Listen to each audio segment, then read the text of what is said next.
Happy Homebrew Wednesday, folks. Ryan Patrick Murphy here, about to try a little homebrew. How you doing, folks? I'm pretty excited right now. I'm about to try the first beer that I brewed on the Grainfather. I have not tried this yet. You will be the first to see it, besides me, of course, because I'm the one trying it. Now,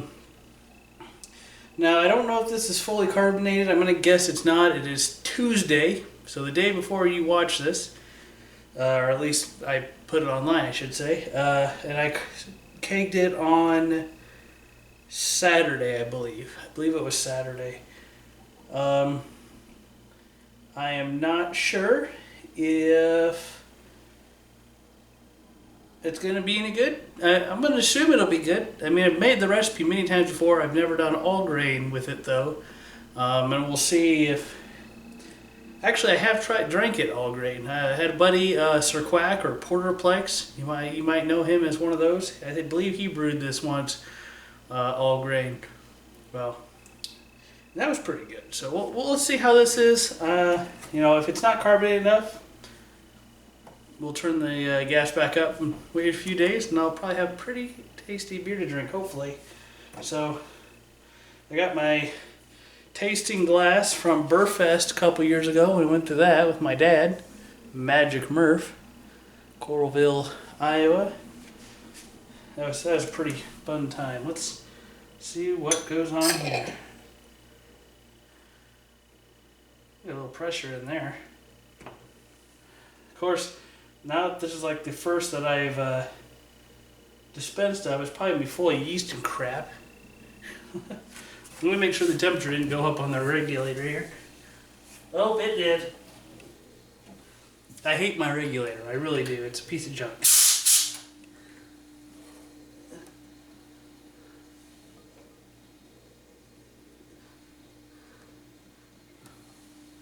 That's really annoying.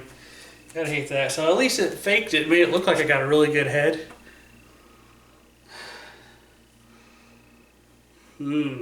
Smells a little caramely.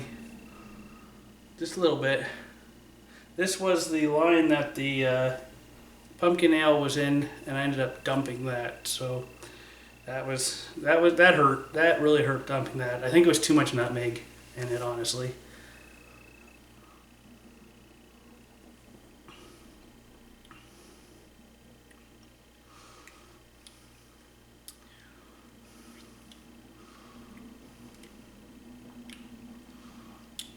Wow, you really get the bitterness of that black malt that's in there. There's not a lot of black malt, which you wouldn't put a lot in your beer anyway, usually, but you do taste it.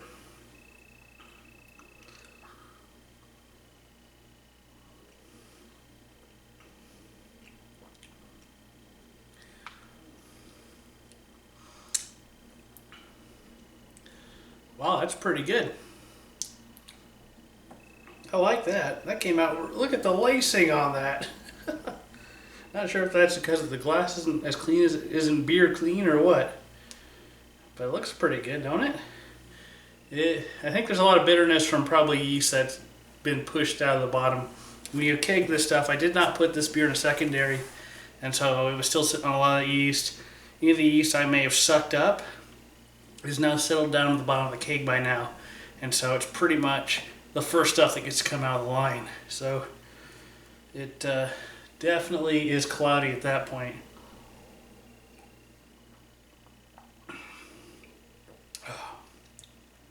Well, it's pretty awesome to think that I am drinking some all grain beer.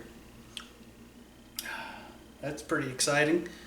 Now the Grainfather. It's a pretty neat brewing utility, brewing system. You know what? I don't want to even call it a brewing system. Based on some news that came out this week, I think it is fair to call it a brewing platform. And I say platform because from what I've seen, Grainfather is constantly trying to improve this product. But unlike, say, getting an iPhone or a new Android phone or a new computer where you're just totally out of luck 6 months later when they release a new feature because you gotta go buy the whole new thing. They're constantly changing parts of this system and letting you upgrade certain parts to make it better. This week, Grainfather announced that they will be releasing a new computer control system that will connect via Bluetooth to an app that you can install on your iPad or tablet. And the app will actually control the system, or maybe at least let you set up the system and the controller will control it. But it will also, so with this controller that's on here now, the one with the little switches, if you see the picture, I've shown it before. When you hit your temperature, it shuts off the element, goes down 2 degrees, and then turns the element back on and raises temperature back up. Not a big deal when you're mashing, but it'd be kind of good to try to keep a constant temperature. The new controller has, I think, what they call a variable temperature thingy in it. I can't remember the name. It's variable. Anyway, rather than off and on with the elements, it will actually give partial power to the element, so that way it can figure out what the temperature it needs to be at, how much power it needs, and keep it at that temperature, or at least stay very close to that temperature. I'm perfectly happy with how the Grainfather system works right now, but that would be kind of cool to have. I don't know that I'll get it because I'm guessing it'll be kind of pricey. Grainfather guys out there in New Zealand, they're going to send out beta testing units to some of you. I don't know how they're deciding who. And all the new Grainfathers, from whenever they release this new controller, the new Grainfathers will have it. So, when I got my Grainfather, I had a lot of upgrades that people who originally got it didn't have, including a better, bigger filter on the pump. When you look down the bottom, there's a filter down there. Mine's a lot bigger, so it'll let a lot more beer come through, even when it gets plugged. The valve, where, when the pump goes up, and there's the long rod that, so you can recirculate or run it through your chiller. That valve is actually an upgrade. And that all came with my unit, so I should have known that they'd come out with something better, that I'll have to upgrade to if I want to, but at least I can just buy the one part and just replace what I have here. I don't know if I'm going to do that, but it is pretty neat, and I think it really speaks a lot to the Grainfather, honestly. They could have just sailed on the unit from the first generation of this unit and just gone, well, this is what we sell, this is what it is. But they keep trying to improve it. And that, I think, is really cool. At some point, they'll probably, not know how to improve it. They'll have to probably release a whole new unit or something. My guess is they'll change the elements in it or something, and then you'll have to replace the whole system. But, no, I think that is very, very cool what they've done. Heck, they may even have a way to replace the elements on there. I don't know. It looks pretty sealed up, so I don't know. I've never tried to take it apart. I'm sure it is not supported and probably would void a warranty or two. But, man, this is pretty good. I'm trying to get through this so I can pour another glass out that's not as high pressured. Get a little better pour.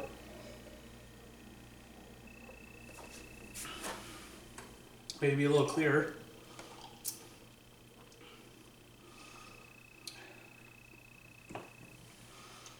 There we go. That's a way better pour right there. So turn the pressure down a little bit.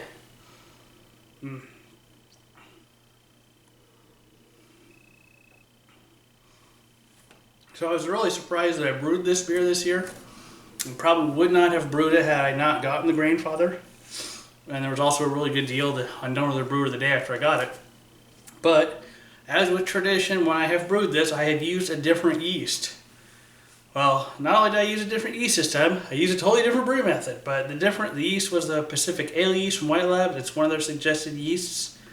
So, and it made a huge mess. I still can't get that carboy completely clean. I had that thing running on the carbo wash for 20 minutes and it still has a ring around the edge that I can't get cleaned off. So I don't know, I may put it back on there at some point and try to clean it off some more. And what else? So I dumped the pumpkin in, like I said. I think too much nutmeg or some sort of spice. I'm hoping I'm not getting flavors off of that in here, and I don't think I am.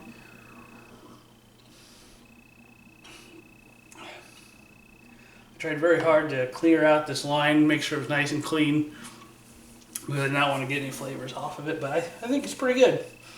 It's really good. I'm sure the flavors I'm getting are from the grains are actually in this brew.